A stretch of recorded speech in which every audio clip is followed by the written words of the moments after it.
ఒరే ఏంది మీ ఊపుకొని తింటానవే అనుకుంటానులే. టేస్ట్ కూడా అట్టనే ఉంటుంది. ఇది భలే ఉంటుంది. సంగటి చూపించాలని సంగటి అనుకున్నారు. సంగటితో పాటు దానికి కాంబినేషను ఒక తాలింపు.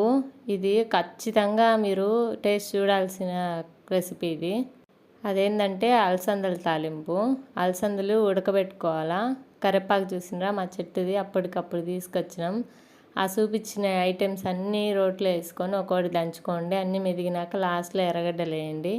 తాలింపుకే కాదు ఇట్ట పిల్లలకి తేనె వేసి పెట్టడానికి కూడా బాగుంటాయి ఉడకబెట్టినవి.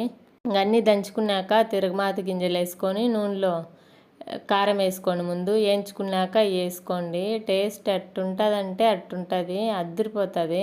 మా అమ్మ వాళ్ళ ఇంటికి పోయినాక మా అమ్మ చేతి మంచి మంచి వంటలన్నీ చూపించానులే. అందులో ఇదొకటి భలే ఉంటుంది. ఖచ్చితంగా ట్రై చేయండి. నచ్చితే ఒక లైక్ కొట్టుకొని కుదిరితే సబ్స్క్రైబ్ చేసుకోండి. బాయ్.